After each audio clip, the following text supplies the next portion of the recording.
High সবাই, কেমন আছেন? অনেক দিন পরই ভিডিও করছি। অনেক দিন হয়ে গেছে ভিডিও করাই হয়নি, বলতে পারেন। অ্যাকচুয়ালি ইচ্ছেই ছিল না করার।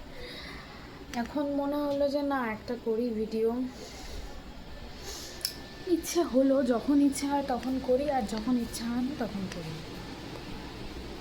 তো এখন আবার ভিডিও করছি। এই চুপচাপ বসে আছি, বোরিং হচ্ছি, একা একাই থাকি ঘরে, কি করব না করব, তাই জন্য ভাবে একটু ভিডিও করেই সময়টাকে কাটাই। তো আপনাদের সাথে একটু বকবক করি। আবার একটু পরে আবার চিকেন রান্না করতে হবে। চিকেন রান্নাটা দেখাবো। চিকেন রান্নাটা দেখানোর কিছু নেই, কিন্তু এটা হচ্ছে মানে যখন আর কি আগেকার দিনে যেমন চিকেন রান্না হতো, মানে মাদের আমলে যখন, সেরকমভাবেই করব। আর ঠান্ডাও লেগেছিল, আমার শরীর খারাপও হয়েছিল, অনেক ভুগেছি। তো ওই জন্যই ভিডিওগুলো করা হয়নি। বেশি ভিডিও করি না, শর্টসই করি। যাই হোক, যখন মিক্সি ছিল না, কিছু ছিল না, শিলনোড়ায় বেটে রান্না হতো, তখন তো টেস্ট আলাদাই হতো। এখন মিক্সি হয়ে, গ্যাস হয়ে, অনেক কাঠের জালের রান্নার টেস্টও আলাদা। এখানে আর তো কাঠের জালের হবে না, এখানে শুধু মিক্সিটাও হবে না। মিক্সি আছে, বাট মিক্সিতে দিয়ে করব না। মিক্সিতে মশলা করিনি, শিলে করেছি। রসুনটাকে আমি থেতো করে নিয়েছি, থেতো করে একটু বেটে নিয়েছি। আদা কাঁচা লঙ্কা বাটা আর হচ্ছে পেঁয়াজ কুচি দিই। এই কটা উপকরণ দিয়ে মাংস রান্না করব। ভাবছেন তো যে কেমন হবে? রসুন আবার থেতো করে, আগেকার দিনে কিন্তু এরকমভাবেই রান্না হতো, টেস্ট কিন্তু ভালো হতো। তো আমরা তো খেয়েছি এরকমভাবে রান্না, রসুন থেতো করে। ভালোই লাগে খেতে, খারাপ কিন্তু লাগে না। আমিও নাক শীত করতাম, কেমন হবে, কাঁচা কাঁচা গন্ধ থাকবে, আস্তে আস্তে নেই গন্ধ থাকবে মাংসের, কিন্তু একদমই থাকে না। তো বেশি বকবক করতে চাই না, আমি রান্নাটাই চলে যাই, কীভাবে রান্না করছি। তো চলুন। তো এই যে চলে এলাম রান্নাঘরে। লাইট একটু কম আছে, একটু অ্যাডজাস্ট করে নেবেন। লাইট মানে রান্নাঘরের লাইট একটু কমে গেছে। আর এই চিমনি আছে, এতে ঢাকা পড়ে পুরো লাইটটা কমে গেছে। ওইদিকে টিউব লাইটটাও খারাপ হয়ে গেছে, ওটাকে ঠিক করতে হবে। তো চলুন কীভাবে রান্না করি সেটা দেখেন।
মাছটা দিয়ে দিয়েছি, ওই চিনিটা অল্প, চিনিটা সম্ভব হবে।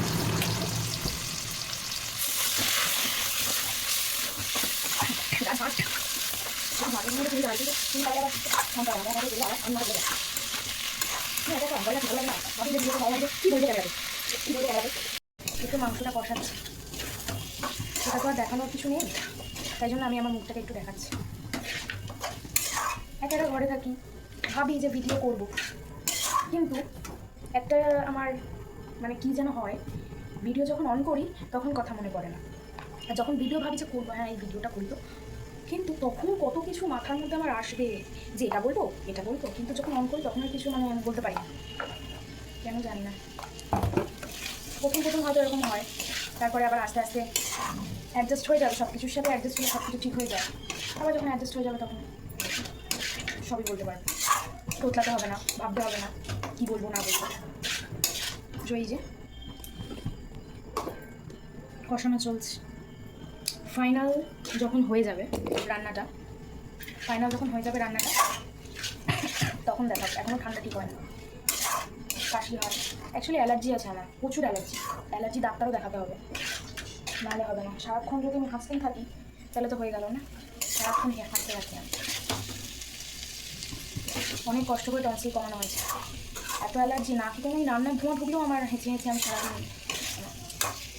এবার রান্নাঘরে একটু কম আলো আছে, ওই লাইটটা খারাপ হয়ে গেছে, এখানে শুধু একটা লাইট চলছে, একটু অ্যাডজাস্ট করে। আর পিছনে ব্যাকগ্রাউন্ডটাকেও একটু মানে কিছু ভেবো না আর কি, কিছু ভাববেন না আপনারা, ভাববেন না, যাই হোক ছোটো বড়ো এরকম করেই বলছি, মানে ভাববেন আপনারা না কি পাগল একজন মানে ভিডিও বানাচ্ছে। ওই যে একটা উঁকি মারছে আর পেছন থেকে ওই চাঁদের মতো, চাঁদের গায়ে কলঙ্ক দেখা দিয়েছে। আগে কাঠের চালে রান্না হতো, ওই জন্য এগুলোকে তুলতে পারিনি, তাও অর্ধেকটা তুলেছে, অর্ধেকটা তুলতে পারিনি, ওই জন্য উঁকি মারছে এখান থেকে, ওখানটা চকচক করছে। যাই হোক, আবার কষিয়ে নিই, কষানোর পর একেবারে ফাইনাল দেখাবো যে কিরম কী লাগলো। তো এখনের জন্য টাটা, বাই যাবে। আমি রুটি করে রেখেছি, রাতে রুটিও হবে। গরমের মধ্যে না রুটি করতে বিরক্তি লাগে, প্রচুর বিরক্তি লাগে। মাংস তো হয়ে গেল, তারপর রুটি সেই পরে করবো, এখন করবো না। সব দোকান থেকে আসবে 11:30টার সময়, এখন করে কী হবে, হটপটে রাখলেও সেই ঠান্ডা হয়ে যাবে। এখন সবে কটা বাজে, 7:30 9টা বাজে, জানি না কিছু বাজে। তো টাটা, এখন ফাইনালটা পরে দেখাচ্ছি। তো এই যে এরকম দেখতে হয়েছে, ভালোই দেখতে হয়েছে না? মোটামুটি নর্মাল খাবারের জন্য ঠিকই আছে, পাতলা ঝোল, রুটির সাথে একটু ঝোল ঝোল না হলে ভালো লাগে। তো গুড নাইট সবাইকে, টাটা। আবার পরে কোনো একটা রেসিপি বা একটু ভিডিও করব, এখনের জন্য টাটা।